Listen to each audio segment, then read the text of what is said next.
I want to quickly read to you a story from the Gospel of John, and in this story, I'm going to explain the context in the sort of, what was happening around these words. But in this story, Jesus makes a couple of big claims about himself, and claims that really upset the people around him to the point, and once you understand why it upset them, you can also start to understand why a lot of people wanted to kill him and eventually did kill him.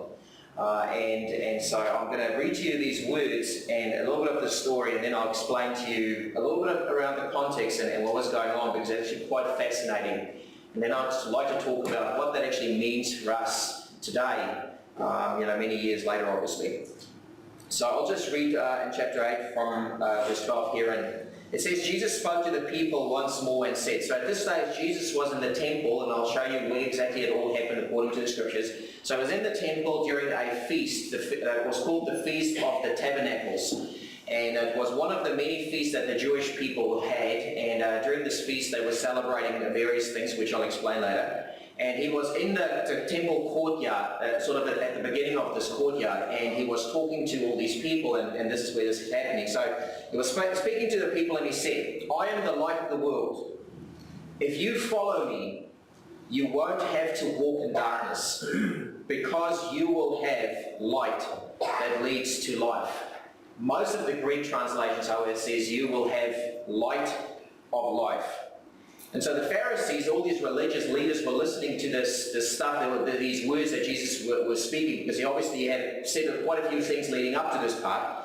And so they said to him, you're making such claims about yourself, but such a testimony is not valid. So they took him on. And so Jesus told them, these claims are valid, even though I make them about myself. For I know where I came from and where I'm going. But you don't know this about me. You judge me by human standards, but I do not judge anyone. And if I did, my judgment would be correct in every aspect, because I'm not alone. The Father who sent me is with me.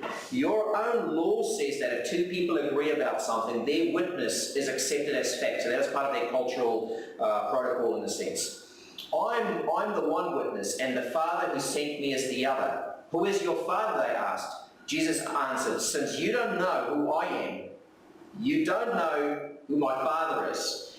I need you to understand this. Jesus is saying this to people who were part of the founding religion in which Jesus was born into. He's saying to these Pharisees, to these religious leaders, the ministers, the pastors of his time, that you're teaching all these people about God, but you don't know this God. You don't know this Father, because you don't know me. So in a sense, he's undermining everything that they're saying, and obviously this upset them a little bit.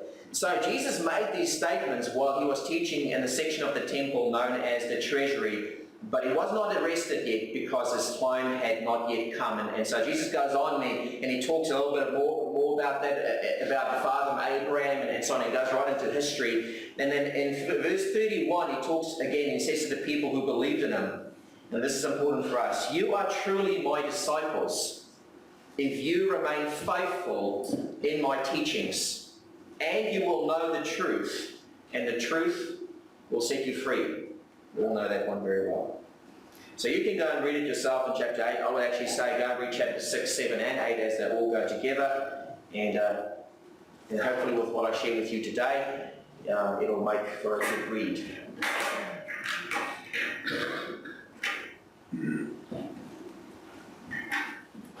So if you could just put that picture up quickly, John. I'll get to that in a moment. So in this story that we read, Jesus makes two big claims. And for us living probably more than 2,000 years later, it's not that big a deal, listening to this, because Jesus made various claims throughout his life, obviously. And sometimes we read in the scriptures, some of the claims upset some people, and sometimes people receive the claims and so on. But Jesus made many claims. In this particular story, he makes another big claim. And it clearly upset a lot of people, especially the religious people of his day, the people who were teaching everyone about God and about their history and so on and so on. And in this passage, Jesus claims the first big thing. He says he is the light of the world. And so in a sense what Jesus does is not only does he say I'm the light of the Jewish people or the light of you, but I'm actually the light of all people. Whether you're Greek or Hebrew or South African or Maori or Pākehā, it doesn't matter. I'm the light of the world, which means if you look to me, I am the light. which means I will lead to life. You look at me, you won't walk in darkness, which is the second big claim he makes. He says, if you follow me and if you remain faithful to my teachings, you'll know the truth, and the truth will set you free. It will set your life free. You will walk in light, you will have light of life, and you won't walk in darkness. Now, obviously, again, like I said, for us reading this many thousands of years later, we go, well, you know, that's nice and so, but why did these guys get so upset? Why were these guys so offended by what he said? Well, it starts to make sense if you and I start to understand a little bit more about the history and what was going on at that time. So here's a picture of the temple, sort of a rough picture of the temple. Now, this temple is in Jerusalem, and what we need to understand is that the temple wasn't just, it's not just like a church building for us today. The temple is, it's kind of like it's almost like what's called the beehive, you know, what's that, where Parliament is? It's kind of like the center of their identity. It was the heart of the identity of the Jewish people. The temple represented everything about their history, everything about what they stood for, everything that they went through. It represented their history, their story, their struggle with God, their exodus out of Egypt, you know, their exile when they went to Babylon, the times when they were, you know, away from the promised land. The temple represented the heart of these people. And so Jesus, at this time, he was teaching in this place at the heart of these Jewish people's identity, in a sense. And during this particular time, there was, well, I mentioned earlier, they were feasting or celebrating this feast called the Feast of the Tabernacles. And basically at this feast, what they did was, they all came together, and it was in the 7th month on the Hebrew calendar, and they would all come together, all these people would come together and bring their harvests. And then during this feast, they will celebrate and thank God for the harvest that they had. But they will also celebrate for his provision way back when their forefathers or ancestors were led out of Egypt into the desert, and God provided for them. And so during this feast, there were a couple of symbols that were very important. So one of the things they did was, as an example, they lit these 4 big lamps at the temple, which basically lit up the whole of Jerusalem. So light was a big symbol that they used throughout this week of celebrations. Water was the other one. So water was a big symbol that they used, and water represented the water that came out of the rock when, you know, God gave them water out of the rock in the desert. So they were celebrating these things that God did way back, but they were also celebrating what God is still doing in their lives right now. And so in this context, Jesus shows up. And basically, if you can see my little red light there, it says in the scriptures that he was basically talking in the treasury right there. And this whole thing is called the court of the women. And what that basically means is that women in that culture back then, they weren't allowed to go any further into the temple, because that part there, that is called the Holy of Holies. When we sing that song, Lead Me into the Holy of Holies, that's what it refers to. That's the Jewish people believe the most holy place, where God revealed himself to the priests. And only the priests could be into that part of the temple. But the women, being low on the social order, they were only allowed to hang around here, at the bottom part. And so Jesus hangs with the women, the most humble of places in the temple. He doesn't go any further, even though he probably could have, but he doesn't. And he sits in this little corner right here, the treasury, and he speaks these words. Now I need you to sort of try and imagine that in this feast where they were celebrating all these things about God's provision way back thousands of years ago, and still God providing for them now, Jesus turns up and he says, because the people all understood the symbolism of light and water and also bread. And if you read the Gospel of John, chapter 6, 7, and 8, Jesus makes 3 big claims in this time. The first one is he says, I am the bread of life. Then he goes on, he says, if you follow me, streams of living water will flow from you. And then in this chapter he goes and says, I am the light of the world. And so these guys were celebrating these things, looking to God about, God, you provided this and you're still providing this. And Jesus shows up, he says, no, I am now all those things. These things that you think, was way back, I am all those things. And so these Pharisees, these pastors, these ministers that were, teaching all these things, they got so absolutely madly upset about this, because in a sense what Jesus is doing, he is undermining everything that they stand for, and he's claiming it for himself.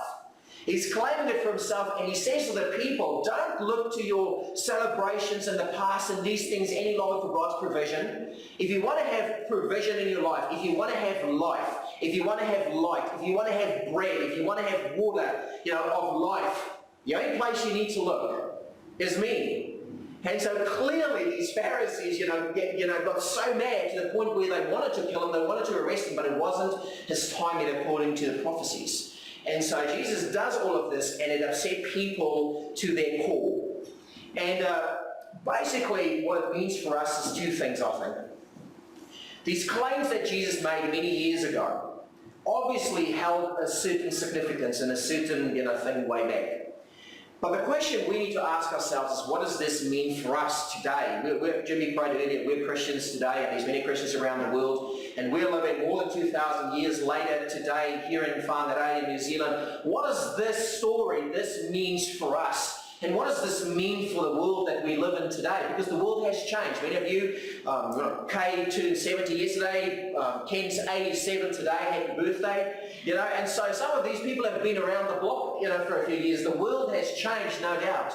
So what does this mean for your life and my life today, wherever we are? Whether we're retired, we've got a business, or we're married or not married, or divorced, we've got children or not children, or grandchildren, what does it mean for us today? I think these big claims that Jesus made more than 2,000 years ago in that temple somewhere in Jerusalem, that sort of turned their whole world upside down of those people, I think still challenges you and me, or still challenges us on two levels. The first level I think these claims are challenging us on, I think, is the level, what I call the global level, or the world level. And the second level, I think, these claims that Jesus made challenges us, me and you, on a personal level. Now, I want to talk about those two quickly. I want to talk about the global level first. When you read the scriptures, and Jesus makes this claim about here's the bread of life, and here's the living waters, and here's the light of the world, not just of these people, but of everyone that's willing to look towards him, everyone that's willing to follow him and remain faithful to his teachings. That claim is, in a sense, very much uncompromising. So we're talking about on a global level, and that is a challenge for the world we live in today. See, the claim that Jesus makes in this passage, but also later on, if you read chapter 14, verse 6, and we all know this passage well, where he says, I am the way, the truth, the way, and life. Jesus' claim is very much uncompromising. He is saying that he alone is light. He alone is bread for your life. He alone is the one that will make living waters come from within. He alone is the truth. He alone is the way, and he alone is life. Jesus does not share that seat with anyone else. He is very uncompromising in that claim. Now, it's not me saying this, but that's what we get in the scriptures. When Jesus makes that claim, there is no room for any other thing or any other way. This is it. In fact, Jesus even challenges Judaism. He challenges the religion that he was born into. And he says, everything that you've believed up until now, you are all walking in darkness because you don't know me, which means you don't know this Father that you say you know, which means you're actually walking in dark. So even the religion that he was born into, the founding religion of where Christianity comes from, Jesus sort of slants it, he undermines it, he cuts through it, he draws a line through it, he says, no, it's only when you look at me, you follow me, that you will have light, that you will know the truth, that you will have the way. Otherwise, you're walking in darkness. Anything else outside of me is walking in darkness, which means your life will be in darkness. So he's very uncompromising. Now, here's the challenge, the global challenge for us as Christians living today in 2016. We live in a world, and some of you guys, like I said, have been around the block many times. And some of you might not feel this as strongly as some of us who are a bit younger, and we've got younger children still, coming through the ranks, or grandchildren coming through. But we live in a world where you and I, we and other people are more connected than ever before in history. In fact, if you want to read a book that's really, really hopeful, it's a book called Abundance. It's a very, very good book, telling us that we live in the most abundant time in all of history. Even though the media is telling us a different story and a different song, we are actually, on all things that's measurable, actually way in front of most other times in history, in terms of everything, even though it doesn't always feel like that. And so we live in a world where you and I are more connected than ever before, meaning we can reach people across the globe. If I want to know something, I can go on the internet and I can talk to somebody sitting in America right now doing, only the Lord knows what. I can talk to somebody in the UK, I can talk to someone in South Africa. I can, on my phone right now, Skype someone somewhere in the rural areas of South Africa, right now. Whereas think about 50 years ago, I probably had to get on a ship, to travel halfway across the world. We are so connected. And we know so much, but there is an underlying challenge in all of this. And there's a challenge that comes out of these claims that Jesus makes. See, Jesus' claim is uncompromising, yet we live in a world that is selling us an idea today. And I'm not saying whether I agree or not agree with this idea, but we live in a world that's selling us this idea that we need to, there is no religion that can claim precedence over anyone else. There is no religion that can say that you're better than someone else or you have more of the truth than someone else. Everyone teaches you something of the light. Everyone shows you a little bit of the way. Everyone has something to share. Because if you sort of claim and say, no, this is the way, then you'd be deemed as arrogant. You'd be deemed as disrespectful. I don't know if you've ever come across that, but that's kind of how it is nowadays. And so we've ended up with this sort of watered down type of religion sometimes, or faith sometimes, where we don't speak out because we don't want to offend people and we don't want to disrespect people and so on. But I truly believe that Christians, and part of our faith, is very much endorses, Jesus' life very much shows us this and endorses the idea that we need to be the first people that are all for love and unity. We need to love people unconditionally. If you don't love people unconditionally, you have to question whether you've heard Jesus right, I believe. And we need to strive for unity, but there's also a line that we cannot cross according to Jesus' teachings. And that line, is where Jesus is very clear saying, I alone am the way. I alone am the truth. I'm alone and the way to life. I'm alone and that way. And he's very uncompromising about it. It's not me saying this. That is the challenge. And he also says, I alone am the one that sacrificed myself for you. He alone is the one that sacrificed himself, willing to die for that, for us. But in this challenge, because if you can imagine as a Christian living today, even me saying some of these things almost makes me uncomfortable, because I know how many people I'm offending right now. I know how easy it is to sort of live in the world and you start, sort of just watering things down because we want to please everyone. But the challenge, the global challenge, for the world is that if you want to come to Christ, if you want to accept his invitation, which is for all people, whether you're Greek or Hebrew, Maori, Pākehā, South Africa, it doesn't matter. His invitation is for everyone. But the moment you want to claim that invitation, if the world wants to accept that invitation, you also need to accept that uncompromising claim that he made.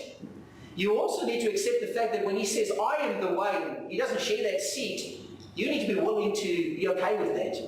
And that is challenging for us living today. It is challenging for people living today. But that is on a global level, the challenge that we face, any person face that's willing to follow this path. Which brings me to the personal challenge. In this story, and throughout Jesus' teachings, he tells you and he tells me, there's basically one of two ways that you and I can live. We can either live in what? Light or darkness. Those are the options. Not many else. Not anything else. Or many other things. We can live in light or we can live in darkness. He shows us light. He gives us light. When we follow his teachings, which is an important thing, when we follow what he taught, and we accept that in our lives, and we build our lives on what he taught, then we will also know the truth as we live that way, and that truth will set you free. If you are imprisoned in your life, if an area in your life is imprisoned, if your heart is imprisoned, if you're living in anger, if you're living in unforgiveness, and if you're living in shame, if you're living in dragging a lot of stuff with you, Jesus is saying that if you follow my teachings, build your life on my teachings, you will be like a man who builds his life on rock and not like a man who builds his house on sand. And when you follow my teachings, you will have the light of life, and you will also know the truth, and the truth will set you free. See, Jesus, and this is important for us to understand, Jesus did not come, and I need you to write this down if you're going to forget this, because a lot of Christians seem to not get this. Jesus did not come to establish a new religion. I'm going to repeat that. Jesus did not come to establish a new religion. Yet sometimes, and many times as Christians, we go around and about Christianity as if it's a religion. It is not. Jesus came to show us a new way of living, which will give us life. That is something completely different. Religion is something that is hung up on rituals and traditions and all these things that the Pharisees were concerned about. But Jesus came and he showed them a different way to the Father, which gives life. And he's saying to you and me even today that if you build your life on my teachings, you will know the truth, and the light of life will come into your life, and you will no longer walk in darkness, because as you imitate me, as you follow me, as you remain faithful to my teachings in all of your life will start to transform. That's why there's no point just coming and sitting in a church and going through the motions, because that doesn't do anything. It doesn't change anything. That is just another ritual. Our life only gets transformed if we take what he said seriously, which is when we start building our actions, our day-to-day lives, what we do, what we're busy with, what we're involved with, on his teachings. And so Jesus says to us, he shows us the way. He goes and he says, it's not just about religion. He is the bread of life. He is the water of life. He is the light of life.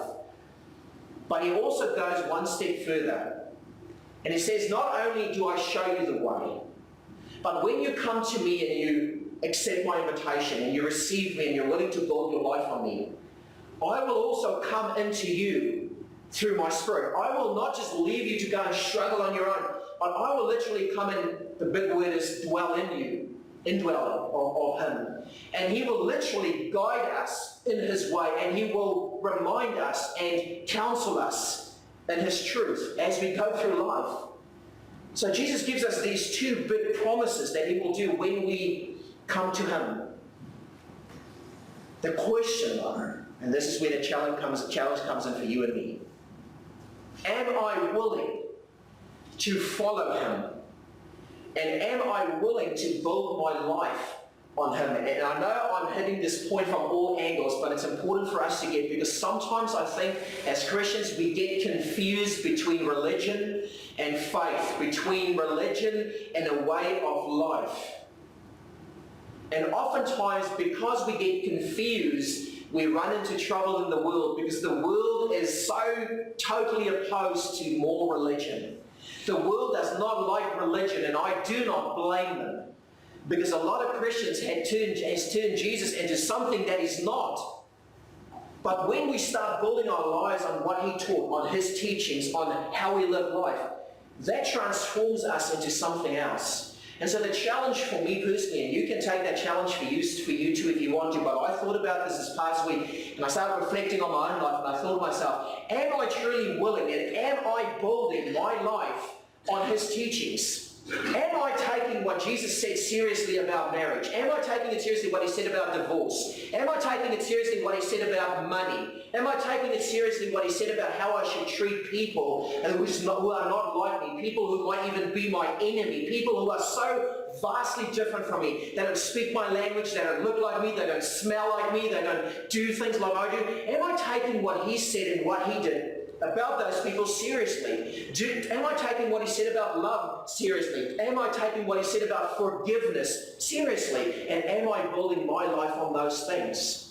And see, the moment you and I start going down that track, it becomes quite daunting, it becomes quite challenging. And I realize that religion just doesn't cut it, because religion is safe. Religion is safe, isn't it? It's predictable, we control it, we go through the motions, we do the little rituals that we go through, but it's safe, it doesn't change much. But once we start going down the other path, the path of actually becoming people of the way, because that's how the ancient Christians were known as, people of the way, that changes everything. Because now I need to start looking at my marriage and my business and my investments and my friendships and my relationships to people who are not like me completely differently. Because it's not safe. It's not something I can just reserve for Sunday. It's something that takes ownership of my life. And that is a challenge. But again, the personal challenge for me and for you is if I'm willing to accept the invitation that was put down many thousands of years ago, are you willing to do that? Perhaps that's why Jesus said, not everyone is suited for his kingdom, because not everyone is willing to do that. I want to close by reading you something that you also have in your little bulletin. I've been reflecting on a very, very classic book by Thomas à Kempis called The Imitation of Christ. It was originally written in Latin. My Latin sucks, so I'm reading it in Afrikaans, my mother language. But I found this and I've been reflecting on it, and I'd like to come and share with you guys, over the next couple of Sundays, from those reflections. In fact, everything I talked about today is in a sense a result of that. But I'd like to read the first reflection that he wrote down many, many hundreds of years ago. And I thought, this is so relevant for us today, it is not even funny. And so he also reflected on this idea of John 8 verse 12, which says, "He who follows me walks not in darkness, says the Lord." So I'd like to read that for you. You can go and read it at home again, because it's in your bulletin. But I'd like to read it as a close before we have communion together. So he writes, so Jesus says, "He who follows me walks not in darkness, says the Lord, but he will have the light of life." And so Thomas à Kempis writes, "By these words of Christ, we are advised to imitate his life and his habits." I want you to just think just about that sentence. By these words, Jesus is not just encouraging us to practice a religion.